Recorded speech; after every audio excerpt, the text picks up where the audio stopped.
جس طرح حکیم صاحبان کے وہ قطرے گرتے ہیں کراچی کے مفتیان کرام اور شیخ الحدیث اور اہل علم جب تمباکو والا پان کھاتے ہیں، اور میں نے 5 دفعہ تجربہ کیا، میں ہوا میں وٹا نہیں مارتا، پٹھانوں کی مجھ سے بہت زیادہ محبت ہے، ان کی جو نسوار ہے وہ بھی میں نے 1-2 دفعہ یہاں رکھی، 2-2.5-3 منٹ کے بعد میری حالت یہ تھی، موسم کی وجہ سے، پہاڑی علاقے کی وجہ سے، آب و ہوا کی وجہ سے یہ ووڈکا استعمال کریں تو میں اس کو خمر شراب کہہ کے اور فتویٰ دے دوں کہ حرام ہے۔ وجہ ہیلو ویورز، ایک تازہ خبر پڑھ کر مجھے بھارتی معروف شاعر مرحوم راحت اندوری صاحب کی ایک بات بہت یاد آئی جو انہوں نے خود ایک ٹی وی شو میں سنائی تھی۔ اندوری صاحب نے بتایا کہ وہ مشاعرے کے سلسلے میں پاکستان آئے ہوئے تھے اور پاکستان کے شہر کراچی میں ان دنوں مقیم تھے، اور وہاں پر ان کے میزبان تھے معروف شاعر جان ایلیا صاحب۔ ایک روز انہوں نے کراچی سے حیدرآباد شہر جانا تھا، تو اندوری صاحب کہتے ہیں جی کہ میں نے جان ایلیا سے پوچھا کہ ایلیا صاحب کراچی سے حیدرآباد کتنی دیر کا سفر ہوگا؟ تو ایلیا صاحب نے فرمایا کہ بھائی اندوری، یہ سفر صرف 3 پیگ کے برابر ہے۔ اب جو خبر ہے وہ بھی اسی پیگ میں پڑے الکوہل کے بارے میں ہے۔ یہ الکوہل کراچی سے حیدرآباد تک تو ملے گی، مگر اب بیرون ملک بھی پاکستانی بیئر فروخت ہوگی۔ یہ خبر محض ایک سطر میں پڑھی جائے تو شاید چونکا دے پاکستانی مسلمانوں کو کہ پاکستان نے بیئر ایکسپورٹ کرنے کی اجازت دے دی ہے، مگر اگر اسی خبر کو ذرا ٹھہر کر، تعصب سے آزاد ہو کر، مولویانہ جاہلیت والی اینک کو ایک سائڈ پر پھینک کر اسے ریاستی ارتقاء کے تناظر میں دیکھا جائے تو یہ محض الکوہل کی برآمد نہیں ہے، یہ پاکستان کے اس سفر کی علامت ہے جس میں ہم نعرے سے سسٹم تک اور جذبات سے حقیقت کی طرف آہستہ ہی صحیح لیکن بڑھنے کی کوشش کر رہے ہیں۔ سچ بات تو یہ ہے کہ یہ کوئی چھوٹا قدم نہیں ہے، یہ وہ ملک ہے جس پر دہائیوں تک دنیا نے صرف ایک ہی لیبل چپکائے رکھا ہے، ایک ہی چھاپ ہے، یعنی سیکیورٹی رسک ہے۔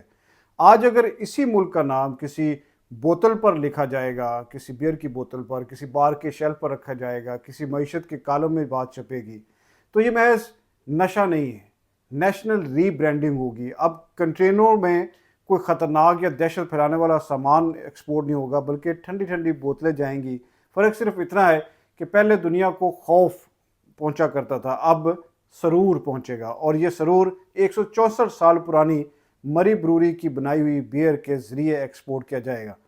ویورز، یہ وہی مری بروری ہے جس کے وجود سے مولوی کو اتنی ہی تکلیف اور درد ہوتی ہے جتنا ڈارون سے مدرسے کے نصاب کو۔ اب ہمیں مولانا طاہر اشرفی اور مفتی کبیر جیسوں کی وقت بھی سمجھ میں آ جائے گی کہ وہ شراب کی وہ بھی کس قدر و منزلت سمجھتے ہیں، اور وہ بیان بھی کرتے ہیں، آپ بھی سنیں۔ وہ لکھ دیا جاتا ہے کہ یہ جی جو ہمارا آب جو ہے اس کے اندر 4%، 4.5% تک ہو، اسی طرح چلتے چلاتے 37%، اور اس کے بعد 43%۔ پاکستان میں جو بڑھ رہی ہے وہ 43% سے زیادہ نہیں، اور زیادہ تر ہمارے پاکستان میں جو استعمال ہو رہی ہے وہ وہی رشیا والی جو ہے وہ استعمال ہو رہی ہے۔ 2-2.5-3 منٹ کے بعد میری حالت یہ تھی، دماغ گھوم رہا تھا، تکیے کے اوپر میں نے سہارا لیا، ان کو بھی پتہ چل گیا کہ مفتی صاحب کو خمار عقل ہو گیا ہے۔ اب جو چیزیں 2-2.5 منٹ کے بعد میرے جیسے شریف آدمی کو خمار عقل تک پہنچائیں وہ تو ہو حلال، اور یہ جو میرے 52 کروڑ مسلمان موسم کی وجہ سے، پہاڑی علاقے کی وجہ سے، آب و ہوا کی وجہ سے یہ ووڈکا استعمال کریں تو میں اس کو خمر شراب کہہ کے اور فتویٰ دے دوں کہ حرام ہے۔ وجہ مزیدار بات یہ ہے کہ بیئر بنانے والی کمپنی جو خود بتاتی ہے کہ وہ سالانہ $100 ملین سے زائد کاروبار کرتی ہے پاکستان میں، جس میں نصف سے زیادہ فروخت جو ہے وہ الکوہل پر مشتمل جو پروڈکٹ ہے اس کی ہے۔ یہ دراصل ہمیں ایک سادہ مگر کڑوا سچ بھی بتا رہی ہے، ہم جو استعمال کر رہے ہیں اسے ماننے سے گھبرا بھی رہے ہیں۔ یہ وہ ملک ہے جہاں پہ شراب جو ہے وہ حرام ہے، شراب کو بین کیا گیا ہے، شراب پینا جرم ہے، مگر شراب بیچ کر ریونیو حاصل کرنا حب الوطنی ہے۔ یہ تضاد نہیں، یہ پاکستانی ماڈل آف اسلام ہے۔ ایکچولی اسلامی فقہ میں شراب کے بارے میں موقف بڑا ہی واضح ہے، قرآن پاک میں آیات ہیں، حدیث بھی ہیں، فقہ اجماع بھی ہے، مگر مسئلہ شراب نہیں، مسئلہ ریونیو کا بھی ہے۔ جب شراب غریب پیے تو وہ فاسق ہے، مجرم ہے. جب شراب امیر پیے تو وہ پرائیویٹ پارٹی کہلاتی ہے. جب شراب بیچی جائے تو پھر صوبائی آمدن کہلاتی ہے. اسی لیے صوبائی حکومتیں بڑے فخر سے پریس ریلیز جاری کرتی ہیں, بلکہ اسمبلی میں بتاتے ہیں منسٹر صاحب کہ اس سال الکوہل کی سیل میں کی وجہ سے ریونیو میں اضافہ ہوا ہے. اس لیے شاید ریاست نے پہلی بار اس سچ کو تسلیم کیا ہے کہ اگر کچھ موجود ہے تو بہتر ہے کہ اسے ایک ریگولیٹ کیا جائے, چھپایا نہ جائے. یہی ایک جدید ریاست کا بنیادی اصول بھی ہے کہ مذہب اور ریاست ان دونوں کے جو امور ہیں وہ آپس میں گڈمڈ نہیں ہونے چاہیے. یہاں کسی کو یہ ویورز باور کرانے کی ضرورت بھی نہیں ہے کہ اسلام میں شراب حرام ہے. یہ مذہبی سوال نہیں ہے, ریاستی نظام کا, ریاستی سسٹم کا سوال ہے. ایک بالغ کثیر المذہبی ریاست میں حکومت کا کام یہ نہیں ہوتا کہ وہ شہری کے ایمان کی نگرانی کرتی پھرے, بلکہ یہ ہوتا ہے کہ نقصان کم سے کم ہو, استحصال لوگوں کا کم ہو, استحصال ختم کیا جائے, غیر قانونی جو نیٹ ورکس ہیں وہ ٹوٹیں. یہاں اسی پابندی میں جعلی شراب بنائی جاتی ہے, انسانی جانیں ضائع ہوتی ہیں. آپ رپورٹ سنتے پڑھتے رہتے ہیں, پولیس کی دہاڑیاں بھرپور لگتی ہیں, اور مولوی کو اپنا ڈرامہ رچانے کا ایک جواز اور بھی مل جاتا ہے. مگر معاشرے کی جو منافقت ہے وہ وہی کی وہی رہتی ہے. اسی لیے میرے خیال میں ریگولیٹڈ ایکسپورٹ ایکچولی ریاستی ذمہ داری کا اظہار ہے, یہ مذہبی انکار بالکل بھی نہیں ہے. اچھا, اب ایک اور منافقت بھی دور ہونی چاہیے. جیسے پاکستان میں شراب بیچنے کے لیے ایک خوبصورت اخلاقی فارمولہ استعمال ہوتا آیا ہے کہ جی گناہ ہم کریں گے, پرمٹ جو ہے وہ اقلیت کے نام پر ہوتا ہے.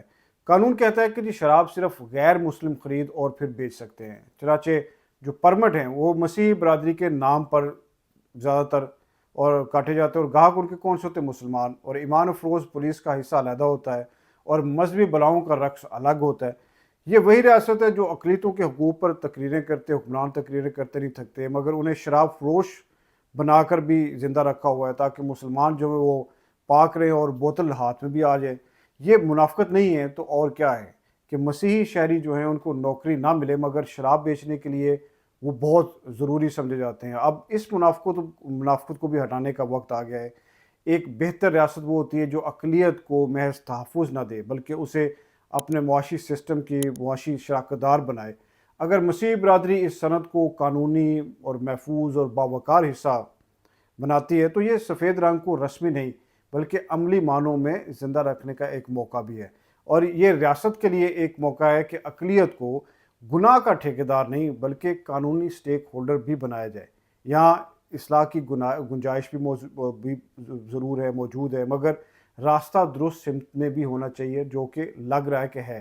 اور اب ویورز بیئر ایکسپورٹ ہوگی تو کنٹینرز میں جائیں گی, بوتلیں چمکیں گی, لیبل لگے ہوں گے جی کہ میڈ ان پاکستان, یہ بیئر وہاں سے آ رہی ہے. اور وہی پاکستان جس کا نام کبھی سنتے ہی امیگریشن آفیسر جو ہیں ان کی آنکھیں سکڑ جاتی ہیں, اور اب اس کے نام کے ساتھ بیئر پی جائے گی اور میڈ ان پاکستان ہوگا. یہ شاید پہلا موقع ہوگا کہ پاکستان کا امیج کسی دھماکے یا ٹیررزم کے ساتھ نہیں ہوگا بلکہ بوتل کے سرور سے تبدیل ہوگا.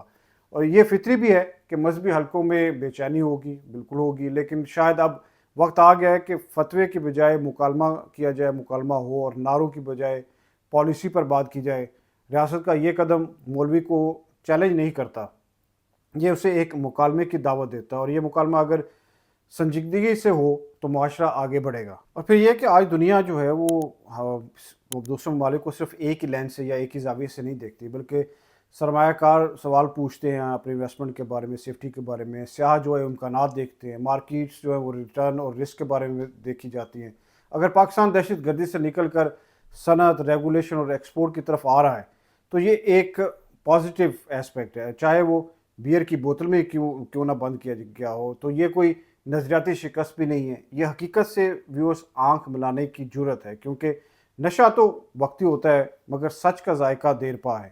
اگر ہم نے یہ سیکھ لیا تو شاید اگلی ایکسپورٹ صرف بیئر کی نہیں ہوگی بلکہ ہمارے ایک اعتماد کی ہوگی, ایک خوشی کی ہوگی, ایک پاکستانی ایک مثبت امیج کی ہوگی. اور وہی اصل کمائی ہوتی ہے کہ آپ کا امیج دنیا بھر میں کیسا ہے, آپ دنیا کو بیچتے کیا ہو, دنیا آپ سے لیتی کیا ہے, خریدتی کیا ہے, دنیا آپ کو کس اینگل سے دیکھتی ہے, کس نظر سے دیکھتی ہے.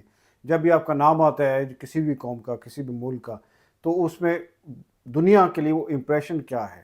آپ کا نام لیتے ہیں, آپ کے ملک کا, آپ کی دھرتی کا نام ہے, تو امپریشن کیا ہے دنیا آپ کو، جب آپ اپنے آپ کو بتاتے ہیں کس ملک سے ہیں تو آپ کو دنیا کس طرح سے ٹریٹ کرتی ہے، کس طرح سے ویلکم کرتی ہے، وہ بہت امپورٹنٹ ہے. اور اس میں بہت سارے فیکٹرز ہیں جو مل کے یہ سارے کے سارے ایک امیج کو کریٹ کرتے ہیں، اس امپیکٹ کو بناتے ہیں. تو آپ ویورز اس بارے میں کیا خیال رکھتے ہیں ضرور شیئر کریں. ویڈیو پسند آئی تو لائک کریں، چینل کو سبسکرائب کرنا مت بھولیے گا. بہت شکریہ.